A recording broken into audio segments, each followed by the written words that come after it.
Good day. I am Kristen Jade Muchillas, the leader of our group, and we are here, the Group 8 of Professional Development and Applied Ethics, to present to you our final output, which is the Work Readiness Toolkit. This video contains 10 to 15 minute video clips which are divided into two parts. The first part is the preparation of the applicant for the job interview, such as physical preparation and the mental preparation. The second part is the simulation of the job interview to be conducted by the interviewer and the applicant. So for the first part of our video, here is Aliana Binuya and Emric Malibiran to be our model and present to you how an applicant should prepare his or herself physically and mentally for the job interview. First step, the applicant should prepare his or her interview attire and their appearance. For women, the appropriate applicant attire is a polo, a suit, a pencil skirt or pants, and lastly, heels or flat shoes. For their appearance, they can do any styles of their hair, such as ponytail, bun, or loose curls, as long as it looks tidy and neat. They can also put light makeup to make it more presentable. For men, a polo, suit, pants, necktie, and black shoes, just like in the suggested attire for the women. Their hair must be clean cut for them to look neat.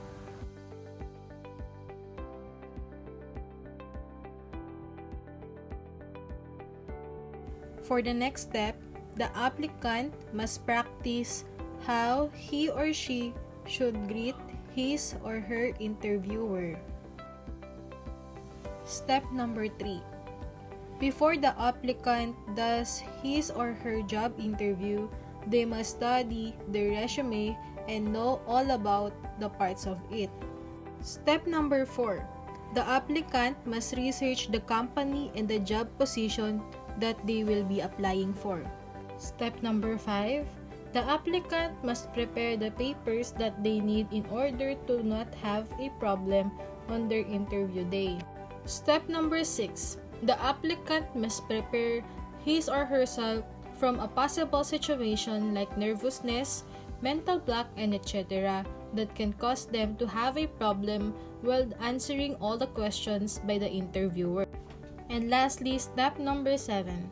The applicant must know the direction of the place where the interview is to be conducted and must arrive earlier than the scheduled time of the interview. And after that, the applicant is ready for his or her interview day. Good luck!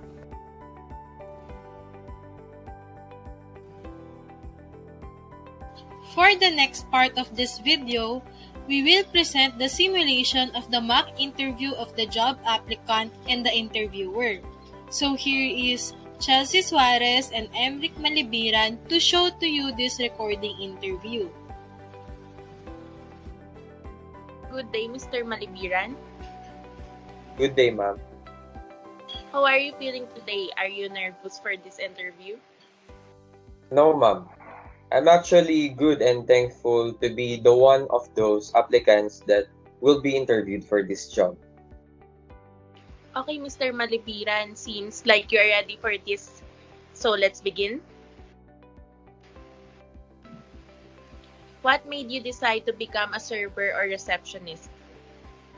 I decided to become one of the servers or receptionists of this restaurant because I believe that we also need to start working below, accepting low positions before we can rise and be successful in life. For me, it is not based on what level or how much a professional earns from this job. Our professionalism can be seen in our learning and responsibility in work. I agree with you, Mr. Malibiran. It is nice that you are valuing professionalism in every aspect of your life. So, what do you believe are strong characteristics of a server and receptionist should hold? For me, I believe that a receptionist and server are frequently exposed to high levels of stress. Although, as with my job, there may be some downtime or slower periods in the usually workday. Receptionists will find themselves struggling in their multiple jobs simultaneously. Of course, this can put a lot of pressure on a receptionist. On the other hand, an excellent receptionist can bear it calmly without hurting or complaining. It makes sense to pick a receptionist who is calm and focused and appears unaffected by situation. Okay, now let's go. We will act on the given role. As a server, you are expected to obey your leader in the operations of serving and accepting the customers. How will you respond or compromise to your mistakes? As a server, I should be enthusiastic about our work and the meals we will serve. I should also communicate and operate in a team as I frequently interact with customers. I should deal with any consumers' issues and find solutions to them. Okay. Mr. Malibiran, picture this scenario. If you become a server and receptionist, how will you handle the criticism from the customer due to the delay in serving their food? As a professional, I must be prepared for the criticisms that come from our clients.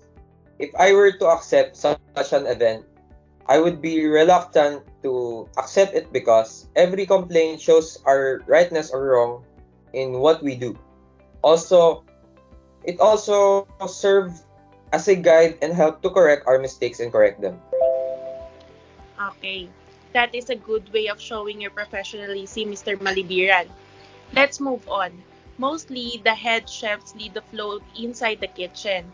But how do you handle the miscommunication between the operation in the kitchen and the customer service team, such as waiters? As a professional, I should handle those miscommunications inside and outside the kitchen by keeping them out the customer's eye because conflicts in the workplace are a concern. But under no circumstances can they be permitted to occupy the focus of my clients. Also, I need to treat each side equitably and fairly. Okay. Since we are already talking about the kitchen is a place where food is produced. Therefore, the kitchen must always be clean and sanitized, right? As the server, what framework or strategy will you employ to ensure this? Cleaning the kitchen regularly not only gives it a nice appearance, but it also helps to keep our appliances, cupboards, and flooring in good shape. I am not the person in a high position to ensure that the entire restaurant and utensils that our customers will use for their meals are clean and sanitized. But I'm the one of those who can help to ensure the silverware, tables, and food that we will serve to our clients are safe and clean, such as checking the cups, plates, and spoons if they have grease or not have been washed properly. That is very important because we would not like to endanger our customer or give them a bad stomach. As you might expect, being in the kitchen can have a different task or difficult task. The kitchen is getting pressured due to an overwhelming number of orders because of time pressure. Some of the plates are coming back. As a server or receptionist, how will you ensure the quality control in the food that comes out from your kitchen? As a server or receptionist, I can say that teamwork and good communication between the kitchen and the service teams are needed because if there is no teamwork and good communication, the kitchen and service team can make mistakes when serving and making dishes for our customers. Let's go back to the server or receptionist role, Mr. Malibiran, since I really want you to show how you will use good communication. The head chef reputation on their own that takes pride in their menus or food. As As a server or receptionist, how will you handle the criticism from your customers about the dishes? Anybody who dines at our restaurants can write a review, leave a remark, or even have their blog. I must be prepared as a server or receptionist since not everyone likes the same food or dishes. If the dish receives mainly negative feedback, it is time to replace it. Poor reviews will arise even if we, as servers, constantly provide excellent service and faultless meals in a spotless restaurant. It's just an essential how you deal with them as long as how you avoid them. Rather than becoming defensive in the face of poor review and attempting to read it without an emotion. Okay, I agree with what you said, Mr. Malibiran. Now, customer comes preferences comes first. What would you do if a customer requests to remove or substitute a vital ingredient in a recipe or dish? How would you explain it to your head chef?